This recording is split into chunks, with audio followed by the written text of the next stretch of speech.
ஹரிநாராயண துரித நிவாரண பரமானந்த சதாசிவ சங்கர நாளென் செய்யும் வினைதானென் செய்யும் என நாடி வந்த கோளென் செய்யும் கொடுங்கூற்றென் செய்யும் குமரேசர் இரு தாளும் சிலம்பும் சதங்கையும் தண்டையும் சண்மும் தோளும் கடம்பும் எனக்கு முன்னே வந்து தோன்றிடனே. ஓம் அனுமந்தாய் வித்மகே வாயு புத்திராய் தீமகே தந்தனோ மாருதி பிரச்சோத்தியாத் பட்டீஸ்வரம் ஸ்ரீ விஷ்ணு துர்க்கையை போற்றி. திருவாரூர் குரு தட்சிணாமூர்த்தியை போற்றி. உலகெங்கிலும் வாழ்ந்து கொண்டிருக்கும் ஸ்ரீராம் ஆஸ்ட்ரோ யூடியூப் சேனல் நேயர்களுக்கு டாக்டர் சைதை ராஜாவின் அன்பான வணக்கங்கள், வாழ்த்துக்கள். நம்ம இந்த எபிசோடில் 2026 புத்தாண்டு, ஆங்கில புத்தாண்டு எப்படி இருக்க போகிறது என்பதை ஒவ்வொரு ராசியாக பார்க்க போகிறோம். எங்களுடைய சேனலை பார்த்து கொண்டிருக்கும் அத்துணை நல் உள்ளங்களுக்கும் உங்களது ஆங்கில புத்தாண்டு நல்வாழ்த்துக்களை உங்களுக்கு தெரிவித்துக் கொள்கிறோம்.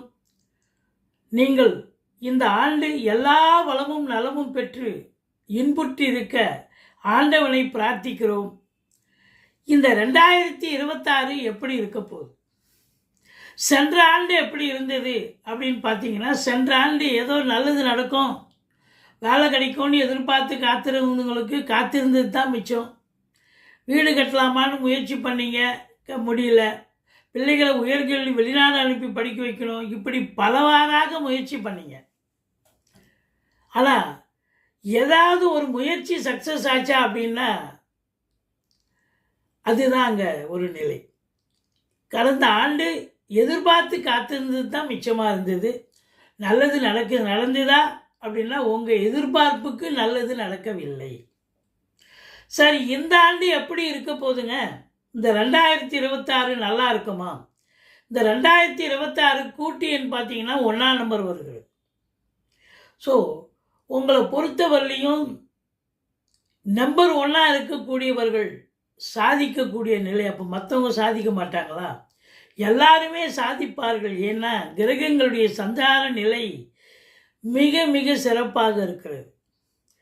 இதில் பார்த்தீங்கன்னா கும்பராசி, மீனராசி, மேஷராசி, இந்த 3 ராசிகளுக்கும் 7 சனி போய்கொண்டிருக்கிறது. ராகு கேதுக்கள் அப்படின்னு பார்த்தீங்கன்னா அதனுடைய பெயர்ச்சி இந்த ஆண்டு எப்படி இருக்க போகுதுன்னா, டிசம்பர் கடைசி வாரம் தாங்க ராகு கேது பயிற்சி. அப்போ டிசம்பர் அப்படின்னும் போது உங்களுக்கு ஆல்மோஸ்ட் இங்கே தான் இருக்கார். கும்பத்தில் தான் ராகு, சிம்மத்தில் தான் கேது. அதனுடைய பலனை நம்ம ஆண்டு பலனை நம்ம சொல்ல போகிறோம்.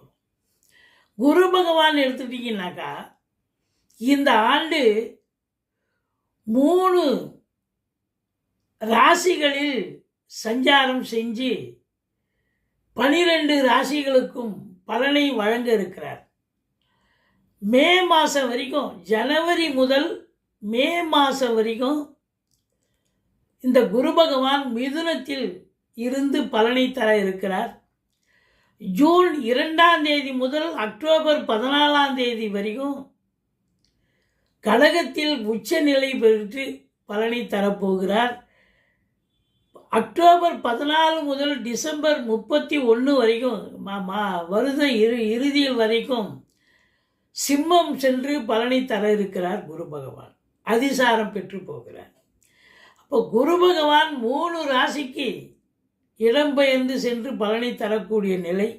ராகு கேது பயிற்சி டிசம்பர் கடைசி, அதாவது முதல் வாரம் தான் இருக்குது. அதனால் மேக்சிமம் நம்ம ராகு கேதுவை பலனை எடுத்துக்கலாம். இந்த ஆண்டு சனி பகவானுடைய பயிற்சி இல்லை.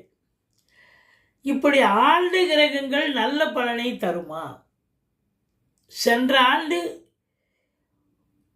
புதுசாக வேலை வாய்ப்புக்காக முயற்சி பண்ணக்கூடிய இளைஞர்களுக்கு ஒரு சிலருக்கு கிடைச்சதே ஒழிய நிறைய பேருக்கு ஃப்ரூட்ஃபுல்லாக அமையல.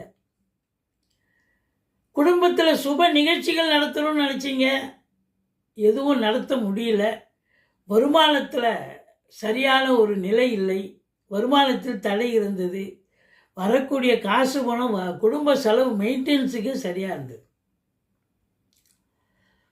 ராகு கேதுக்கள் அவருடைய பங்குக்கு ஒரு கிரகம் நல்லா, அதாவது ஃபேவரபுளாக இருந்தால் இன்னொரு கிரகம் அன்ஃபேவராக மாறிடும் எந்த ஒரு ராசிக்கும். அப்போ பார்த்தீங்கன்னா ராகு கேதுக்கள் அதனுடைய நிலை சரியாக இருந்ததா அப்படின்னா ஒரு சில ராசிகளுக்கு மட்டுமே நன்மைகள் தர இருந்தது. இப்போ இந்த ஆண்டு 2026 ராகு கேது ஸ்தான பலம், பார்வை பலம், சனி பகவான் ஸ்தான பலம், அது பார்வை பலம் தீர்ச்சின்னம் தான், தீய பலம் தான் தருவார்.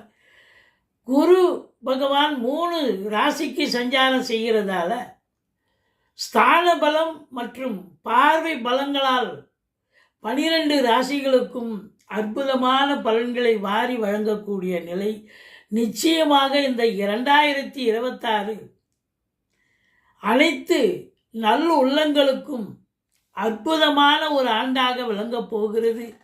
நீங்கள் எதிர்பார்த்த காரியம் கைகூடி வரப்போகிறது. தொட்டதெல்லாம் தொடங்கப் போகிறது.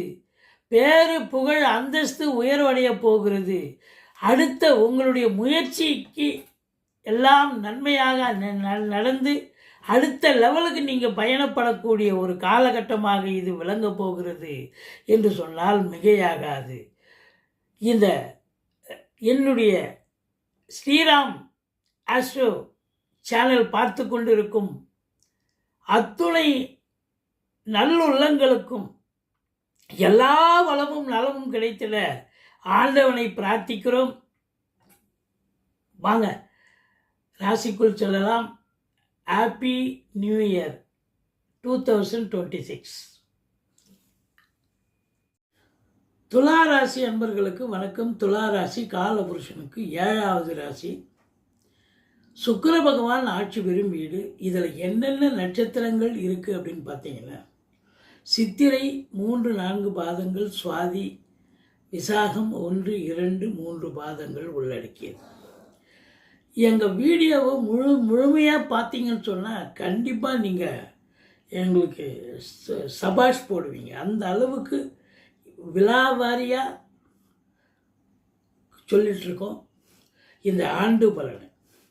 இப்போது இந்த துலா ராசியில் பிறந்த அன்பர்களுக்கு ஆங்கில புத்தாண்டு வாழ்த்துக்களை நாம் தெரிவித்துக் கொள்கிறோம். வணக்கங்களையும் தெரிவித்துக் கொள்கிறோம். எல்லா வளமும் நலமும் இந்த ஆண்டு நீங்கள் பெற்றிட எமது குருநாதர் ஸ்ரீ ராகவேந்திரரை வழிபாடு செய்து கொள்கிறேன். உங்கள் அத்துணை உள்ளங்களிலும் இல்லங்களிலும் மகிழ்ச்சி பொங்கட்டும். வாங்க ராசிக்குள் செல்லலாம். நிச்சயமாக எங்கள் பதிவு ஒரு பயனுள்ள பதிவாக இருக்க போதுங்க. ஃபுல்லாக பார்த்தீங்கன்னா கண்டிப்பாக சொல்லுவேன். இந்த துலா ராசி அப்படின்னு பார்த்தீங்கன்னு சொன்னால் ஆண்டு கிரகங்களை மையப்படுத்தி தான் நம்ம பலனை சொல்ல வேண்டும். துலா ராசி பொறுத்தவரையிலையும் பார்த்தீங்கன்னாக்கா ராகு பகவான் 5ஆம் இடத்தில் இருக்கிறார். 5ல் ராகு இருந்தாலும் இருக்கக்கூடாது. ஆனாலும் 5ல் ராகு இருந்தாலும் முதல் 5 மாத காலம், அதுக்கப்புறம் 2 மாத காலம், 7 மாத காலம் ராகுவை குரு பார்க்கிறார். சூப்பர். அதிகபட்சமாக சனி பகவான் உங்களுக்கு 6ஆம் இடத்தில் இருக்கிறார். அப்போ 5ல் ராகு இருக்கக்கூடாது, இருந்தாலும் குரு பார்வையில் இருக்கு. சூப்பர்.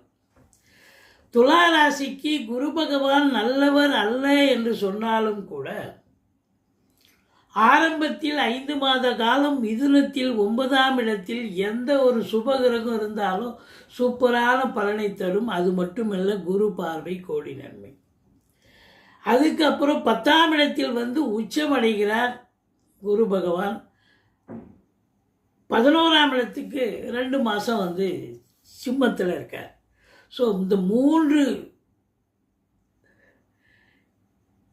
இடம், அதாவது மிதுனம், கடகம், மிதுனத்தில் 5 மாதம், கடகத்தில் சுமார் 5 மாதம், சிம்மத்தில் 2 மாதம், இப்படி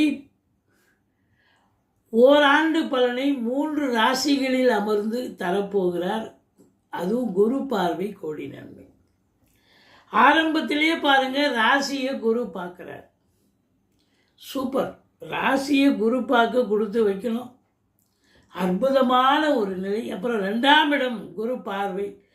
இப்படி குரு பார்வை அநேக இடங்களுக்கு குரு பார்வை இருப்பதால் இந்த துலா ராசியில் பிறந்த அன்பர்கள், துலாம் அப்படின்னாலே சுக்கிரனுடைய ஆதிக்கம். புதன் 9க்குடையவர், 9க்குடைய ஆதிக்கமும் பார்த்தீங்கன்னா சிறப்பாக இருக்கும். அதுலேயும் குறிப்பாக சினிமா இண்டஸ்ட்ரி, தொலைக்காட்சி இண்டஸ்ட்ரி, நாடகத்துறையில் பணியாற்றுபவர்கள், மியூசிக் துறையில், அதாவது இசைத்துறையில் பணியாற்றக்கூடிய அத்துணை அன்பர்களும், டெக்னீஷியன் ஆகட்டும், பின்னணி பாடகர்களாகட்டும், இசையமைப்பாளர், இப்படி சொல்லிக்கிட்டே போகலாம். அதையும் தாண்டி வங்கிகளில் பணிபுரியும் அன்பர்கள், இன்சூரன்ஸில் பணியாற்றுபவர்கள், அதுலேயும் உங்களுக்கு பார்த்தீங்கன்னாக்கா இன்டீரியர் டெக்கரேஷன், சுக்கிரனாலே இன்டீரியர் டெக்கரேஷனுங்க, வீட்டை அலங்காரம் செய்பவர்கள், இப்போ பிள்ளைகளுக்கு திருமணம் போன்ற சுப நிகழ்ச்சிகள் இந்த ஆண்டு நடத்த போகிறீங்க அப்படின்னா கண்டிப்பாக வீட்டை வந்து பெயிண்ட் பண்ணி தான் ஆகணும். இன்டீரியர் டெக்கரேஷன், மாடுலர் கிச்சன் இதெல்லாம் கண்டிப்பாக செய்ய போகிறீங்க. வீட்டை வந்து அழகுபடுத்த போகிறீங்க. ஒரு சிலர் பார்த்தீங்கன்னு சொன்னால் டூ வீலர் ரொம்ப நாளாக ஓட்டிகிட்ருக்கோம், பழசாகி போச்சுங்க, அது எத்தனை நாளைக்கு தான் ரிப்பேர் பண்ணி செய்கிறது. இப்போ புதுசாக டூ வீலர் பழசை விற்றுட்டு புதுசு வாங்கக்கூடிய நிலை. உங்களுடைய நீண்ட நாள் கோரிக்கைகள், அபிலாஷைகள், கனவுகள், கற்பனைகள், கார் வாங்கணும், 4 வீலர் வாங்கி குடும்பத்தோடு வெளியில் கோயில் குளம்னு போயிட்டு வரணும் அப்படின்னு சந்தோஷமாக உங்களுடைய அபிலாஷை நிறைவேறக்கூடிய ஒரு தருணம் வந்தாச்சு அப்படின்னு சொல்லணும். இந்த மருத்துவத்தின் உதவியோடு குழந்தை பாக்கியத்துக்காக காத்திருக்கும் அன்பர்களுக்கும் குழந்தை பாக்கியம் கிடைக்கும். புதுமண தம்பதிகளுக்கும் குழந்தை பாக்கியம் கண்டிப்பாக கிடைக்கும். சீட்டாட்டம், race, lottery, speculation, share market, online business பண்ணக்கூடிய அன்பர்களுக்கும் அற்புதமான ஆண்டாக இது அமையப்போகிறது. மற்றபடி சந்தோஷமாக இருக்க போகிறீங்க. சிறப்பான ஒரு ஆண்டு இந்த துலா ராசியை பொறுத்தவரையிலையும். நீங்கள் பணப்புழக்கம் அதிகமாக இருக்கும், வருமானம் அதிகமாக இப்போ இருக்கக்கூடிய ஆண்டு. வங்கி கணக்கு உயரப்போகிறது. வீடு வாங்க, ஃப்ளாட்டு வாங்க, காலி மனை வாங்க, கார், பங்களான்னு இப்படி வீட்டுக்கு தேவையான விலையுயர்ந்த பொருட்களை வாங்கி மகிழ, பிள்ளைகளுக்கு dress material, ornaments, laptop, computer, இல்லை வெளிநாடு அனுப்பி படிக்க வைக்கிறது, எல்லா சகலமும் நீங்கள் செய்வீங்க. சாதிக்கக்கூடிய நேரம் வந்தாச்சு அப்படின்னு சொல்லணும். என்னதான் 5ல் ராகு இருந்தாலும் குரு பார்வையில் 7 மாத காலங்கள் இருப்பதால் அந்த 7 மாதமும் சில்வர் ஜூப்ளி. பூர்வீகத்திலிருந்து நல்ல தகவல் வரப்போகிறது. குலதெய்வத்தினுடைய அனுகிரகம் கிடைக்கப் போகிறது. பூர்வீகத்துக்கு சென்று வரப்போகிறீர்கள். பூர்வீகத்தில் வீடு கட்டுறது, வீடு ஆல்ட்ரேஷன் பண்ணுறது, அப்படி ஏதாவது ஒரு வேலை எடுத்துக்கிட்டு போவீங்க. பிள்ளைகளை வெளிநாடு அனுப்பி படிக்க வைக்கக்கூடிய ஒரு அற்புதமான காலம். தைரிய வீரியஸ்தானம் வலுப்பெறுகிறது. ரொம்ப போல்டாக செயல்படுவீங்க. பார்த்துக்கலாம் விடுங்க அப்படின்னு போல்டாக செயல்படுவீங்க. அதுலேயும் குறிப்பாக இந்த நடைபாதை வியாபாரிகள்லேருந்து கடகண்ணி வச்சு பழைக்கக்கூடியவர்கள், பெருசாக கம்பெனி வச்சு செயலாற்றுபவர்கள், அதாவது ஒரு 100 பேர் 500 பேர் வச்சு சம்பளம் கொடுத்து அவங்களும் ரொம்ப சிறப்பாக அந்த ஆண்டு சம்பாதிக்கவும் முடியும். ஊழியர்களுக்கு திருப்திகரமாக வேலை வாய்ப்பும் கொடுக்க முடியும். அற்புதமான ஒரு நிலை இருக்கிறது. அதுலேயும் குறிப்பாக பார்த்தீங்கன்னா உங்களுக்கு எதிரிகளே ஓடி ஒளிவார்கள். கடன் சுமை படிப்படியாக குறையும். கோர்ட்டில் கேஸ் எதாக இருந்தால் சாதகமாக தீர்ப்பு வரும். சொந்த தொழில் செய்பவர்களுக்கு நம்பிக்கைக்கு பாத்திரமான பணியாளர்கள் கிடைப்பார்கள். ராகு பகவான் 5ல் இருக்கக்கூடாது, குரு பார்வையில் இருக்கார். சூப்பர். ஒரு 70% அவர் கண்டிப்பாக நல்லது செய்ய போகிறார். கேது 11ல் இருக்க கொடுத்து வைக்கணுங்க. அப்போ அவர் ஃபினான்ஷியல் ரீதியாக, தொழில் ரீதியாக, உத்தியோக ரீதியாக அவர் சாதிக்கக்கூடிய ஒரு கிரியா ஊக்கியாக அவர் இருப்பார். சனி பகவான் 6ல் இருக்கா, சொல்லவே தேவை. குரு பொறுத்தவரையிலையும் உங்களுக்கு 9ஆம் இடம், 10ஆம் இடம், 11ஆம் இடம் அற்புதங்க. எல்லா கிரகங்களும், ஆண்டு கிரகங்கள் மிக மிக உன்னதமாக செயலாற்றுகிறது. சாதிக்க போறீங்க. சினிமா இண்டஸ்ட்ரி, தொலைக்காட்சி இண்டஸ்ட்ரி, நாடகத்துறையில், எழுத்துத்துறையில், கவிஞர்கள் இவங்களுக்கெல்லாம் பார்த்தீங்கன்னா உங்கள் திறமை வெளிப்பாடாகக்கூடிய ஒரு நிலை. மீடியாக்களில் நீங்கள் வலம் வரக்கூடிய காலம். அது மட்டுமல்ல, பத்திரிகைகளில் பேரு புகழ். ஏன் ஒரு சிலருக்கு ரெகக்னேஷன், அரசாங்கம் மூலமாக ரெகக்னேஷன். சிறந்த படம், சிறந்த எழுத்தாளர், சிறந்த நாவலாசிரியர், சிறந்த ஆசிரியர். இப்போ ஆசிரியர்கள் இருக்காங்களா, பேராசிரியர்கள், டீச்சர்ஸ். இப்படி உங்களுக்கு நல்லது நடக்கக்கூடிய ஒரு அமைப்பு இருக்குது. சாதிக்க போகிறீங்க, சரித்திரம் படிக்க போகிறீங்க. சனி பகவான் உங்களுக்கு 8ஆம் இடத்தை பார்ப்பதால் கொஞ்சம் அறிமுகம் இல்லாத இடம் நபர்களிடம் விழிப்புணர்ச்சி தேவை. ரொம்ப விழிப்புணர்ச்சியாக இருக்கணும். அடுத்தவங்களுக்கு உதவி பண்ணுறேன், அடுத்தவங்களுக்கு நல்லது பண்ணுறேன், வக்காலத்து கையெழுத்து போடுறேன், லோன் வாங்கித்தரேன், இல்லை இப்படி உறவினர்களோ நண்பர்களோ தெரிஞ்சவங்களுக்கோ நீங்கள் செய்ய போக அது உபத்திரவமாக மாறக்கூடிய சூழல் மாறும். அதனால் அசிங்கம், அவமானம் மட்டுமல்ல, போலீஸ் ஸ்டேஷன், கோர்ட்டு, வம்பு வழக்குன்னு உங்களை இழுத்துட்டு போகும். இதுக்கெல்லாம் நீங்கள் எச்சரிக்கையாக இருக்கணும். அதனால் ரொம்ப சாதுரியமாக சூதனமாக இருந்தீங்கன்னு சொன்னால் அடுத்தவங்க விவகாரத்தில் தலையிடாதீங்க. தலையிட்டிங்கன்னா நீங்கள் உங்களுக்கு பிரச்சனைகள் வர வாய்ப்புகள் இருக்குது. குருவருளும் திருவருளும் நிறைந்திருப்பதால் இந்த ஆண்டு துலா ராசியில் பிறந்த ஆண்டு பாக்கியமான ஆண்டு. அற்புதம். சாதிக்க போகிறீங்க. என்ன, 6க்குடையவன் உச்சமடைகிறார். 6க்குடையவன் உச்சமடைவதால் எதிரிகளால் தாக்கம் இருந்தாலும் நீங்கள் தான் இறுதியில் ஜெயிக்க போகிறீங்க. ஒரு சிலருக்கு தேக ஆரோக்கியத்தில் பிரச்சனை ஏற்படும். எல்லாருக்கும் வந்துடாது. இவங்களுக்கு இது வரணும் அப்படின்னா அது தேக ஆரோக்கியத்தில் பிரச்சனை ஏற்பட்டு மருத்துவ செலவுகள் வைக்கலாம். ஏன்னா 6க்குடையவன் உச்சம் பெறக்கூடாது. 6க்குடையவன் உச்சம் பெற்றால் குரு அந்த 5 மாத காலம் கடகத்தில் இருக்கும் காலம் இந்த துலா ராசி அன்பர்களுக்கு ஒரு போதாத காலமாக இருக்கும். எதிரிகளுடைய தாக்கம் இருக்கும்.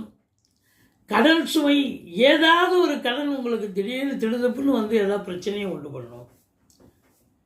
மற்றபடி வீட்டில் இருக்கக்கூடிய அன்பர்கள், அதாவது குடும்ப உறுப்பினர்களோ மனைவியோ உங்களுக்கோ பெரிய அளவுக்கு மருத்துவ செலவு வைக்கும். நீங்கள் எதிர்பார்க்காத அளவு அதுதான் நடக்க போது. எச்சரிக்கையாக இருந்துக்குங்க. குரு தட்சிணாமூர்த்தியை வழிபாடு செய்து கொள்ளுங்கள். ஓம் அமிர்த ராகவே போற்றின்னு 1008 தடவை சொல்லுங்கள். துர்க்கையை வழிபாடு செய்து கொள்ளுங்கள். ஆஞ்சநேயரை வணங்குங்கள். கேது 11ல் இருக்கார், சூப்பர். அவர் நல்லதே செய்வார், ஒன்றும் பிரச்சனை இல்லை. சனி பகவானும் நல்லது செய்வார். ஆனால் குருவினுடைய நிலைப்பாடு, குரு பெயர்ச்சி, அதாவது கடகத்துக்கு குரு வரும் காலம். குரு தட்சிணாமூர்த்தியை போய் வணங்கிட்டு வாங்க. அந்த 5 மாத காலம் வியாழக்கிழமை தோறும் ஏதாவது கொண்டக்கடலையோ ஏதோ அர்ச்சனை பண்ணி நைவேத்தியம் பண்ணி வர்ற பக்தர்களுக்கு விநியோகம் பண்ணலாம். நீங்கள் இதெல்லாம் கடைபிடித்தீங்க, குரு தட்சிணாமூர்த்தியை வழிபாடு செய்தீர்கள் என்று சொன்னால் ஓரளவுக்கு தலைக்கு வர்றது தலைப்பாயோட போகும். மற்றபடி போட்டி பந்தயங்கள் இருந்தாலும் அதை நீங்கள் ஜெயிக்கக்கூடிய நிலை கண்டிப்பாக இருக்கு. சாதிப்பீங்களா? கண்டிப்பாக. இதையும் தாண்டி அடுத்த லெவலுக்கு நீங்கள் போய் நிற்பீங்க. சென்ற ஆண்டு நீங்கள் எங்கே இருந்தீங்க, இந்த 2026 எங்கே நீங்கள் நிற்க போகிறீங்க அப்படிங்கிறது பார்த்தீங்கன்னா நிச்சயமாக ஒரு அற்புதமான ஒரு வளர்ச்சி நிச்சயமாக இருக்கும். குடும்பத்தில் வளர்ச்சி இருக்கும், நல்ல ஒரு வருமானம் இருக்கும், வங்கி கணக்கு உயரும், வீடு வாங்க, மனம் வாங்க, தோட்டத்துறவு வாங்க. இது நாள் வரைக்கும் வாடகை கொடுத்து நீங்கள் இருந்திருப்பீங்க. வீடாகட்டும், கடையாகட்டும், தொழில் பண்ணக்கூடியவர்கள் இப்போ சொந்தமாக தொழில் இடமே வாங்கி அதில் தொழில் பண்ணக்கூடிய, இல்லை சொந்தமாக மாளிகை வாங்கி கார் வாங்கி அதில் பயணம் பண்ணக்கூடிய ஒரு அம்சம் நிச்சயமாக இருக்குது. இந்த 7ஆம் இடம் அப்படின்னு பார்க்கும்பொழுது 7ஆம் இடத்தை ராகு பார்க்கிறார். சில நேரங்களில் நண்பர்களால் பிரச்சனைகள் வரும். மனைவி மற்றும் அதாவது கணவன் மனைவியிடையே கருத்து வேறுபாடும் வரும். நீங்கள் விட்டு கொடுத்து போங்க, மற்றபடி ஒன்றும் குறை இல்லை. அதாவதுங்க, சினிமா இண்டஸ்ட்ரி, தொலைக்காட்சி இண்டஸ்ட்ரி, பத்திரிகை துறை, மீடியா துறை, ஆசிரியர்கள், பேராசிரியர்கள், இலக்கியவாதிகள், சொற்பொழிவாளர்கள், மேடை பேச்சாளர்கள், வங்கி பணியாளர்கள், இன்சூரன்ஸில் வேலை பார்க்கக்கூடியவர்கள், ஜோதிட அன்பர்கள், இவங்க எல்லாருக்கும் பார்த்தீங்கன்னா இந்த ஆண்டு ஒரு வளர்ச்சியை தரக்கூடிய ஒரு பிரம்மாண்டமான ஒரு ஆண்டாக இது விளங்கப் போகிறது. சாதிக்கப் போகிறீர்கள், சரித்திரம் படைக்கப் போகிறீர்கள். ஒரு அசிஸ்டன்ட் டைரக்டர் இல்லை அசிஸ்டன்ட் கேமராமேன் இப்படி இருக்கீங்க, இல்லை எழுத்தாளராக இருக்கிறீங்க, கவிஞராக இருக்கிறீங்க, ஒரு சாதாரணமாக ஒரு சில மேக்சினில் உங்கள் பேர் வந்திருக்கும், கதை வந்திருக்கும், கவிதை வந்திருக்கும். இப்போ பார்த்தீங்கன்னா நீங்கள் பெரிய லெவலில் நீங்கள் பப்ளிஷ் பண்ணி கவிதையாகட்டும், கதைகளாகட்டும், அது மற்றவர்களுடைய ரெகக்னேஷனுக்கு கொண்டு போய் நீங்கள் மற்றவர்கள் பாராட்டக்கூடிய ஒரு நிலை, ஒரு எழுத்தாளராக அங்கீகாரம் உங்களுக்கு கிடைக்கும், கவிஞன் என்ற அங்கீகாரம் கிடைக்கும். இப்படி படைப்பாளிகளுக்கு அங்கீகாரத்துவம் கண்டிப்பாக இந்த ஆண்டு கிடைக்கப் போகிறது. படைப்பாளிகள், கற்பனைவாதிகள் இந்த ஆண்டு பெரிய லெவலில் ரீச் ஆக போகிறீங்க. அதுதான் உண்மை. மற்றபடி எங்களுடைய வீடியோ பிடிச்சிருந்தால் லைக் பண்ணுங்கள், ஷேர் பண்ணுங்கள், சப்ஸ்கிரைப் பண்ணுங்கள். மறக்காமல் சப்ஸ்கிரைப் பண்ணுங்கள். நன்றி. வாழ்க வளமுடன்.